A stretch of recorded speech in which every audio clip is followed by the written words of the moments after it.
Section 2.4, example 8, simplifying powers of 1. Evaluate I to the power of 35. So let's start with identifying these different powers. We know that I to the power 1 is just equal to I. Earlier, we learned that I squared was equal to a negative 1. I cubed, we could see that as I squared times I. So that would give us our I cubed.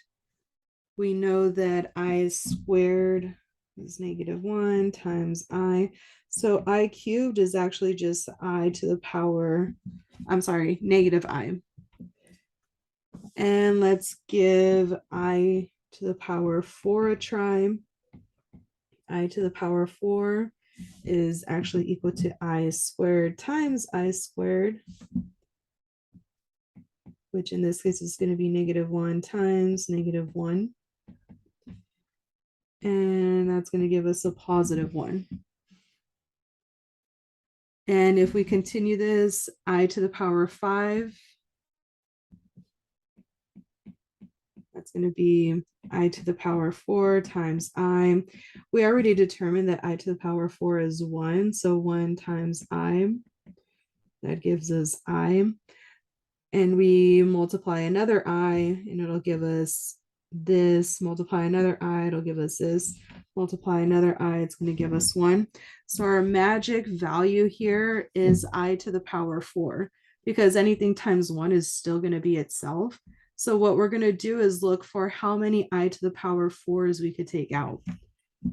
So coming back up here, I to the power 35. I know that we could definitely take out 1 I to the power 4. That's going to leave us with I to the power of 31. So that's going to be 1 times, from 31, we could take out another I to the power 4. So taking out I to the power 4, that's going to leave us with I to the power 27, is it? Which I to the power 4 was equal to 1. 1 times 1 is 1. And we could continue this on I to the power 4.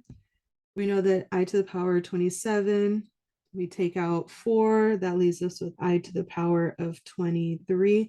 So we could continue this until we get down to I to the power whatever it is and see what value we end up with. Or we could kind of think a little bit smarter. I know that we could take out 4. So I to the power 4s. How many of those could we take out?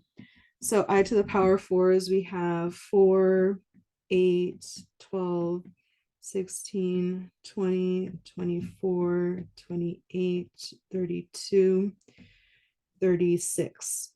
All right, so it looks like we could take out at least 32 of those. So I to the power 32, which we know we could take out I to the power 4s with. And how many do we have left over? I to the power 3. We know that 34, I to the 34 is I to the power 4, 8 times. We have 8 copies of those. We still have that I to the power 3. I4 is just 1. We have 8 of those times I cubed. So that's just 1 times I cubed, which we could just get rid of. And now I cubed.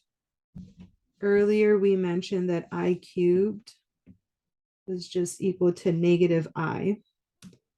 So coming right back here, we know that this ends up just being negative I. So all in all, we could say I to the power of 35 is just equal to a negative I. And that's it. If you have an easier way to do these, that's completely fine. I know a couple of other teachers in the past have said that you could kind of divide it by 4, depending on what number it is. It gives you either I, negative I, positive 1, negative 1. Whichever way or whichever method you want to solve, you could use that. So if you do have any questions, please feel free to ask. But if you don't, bye.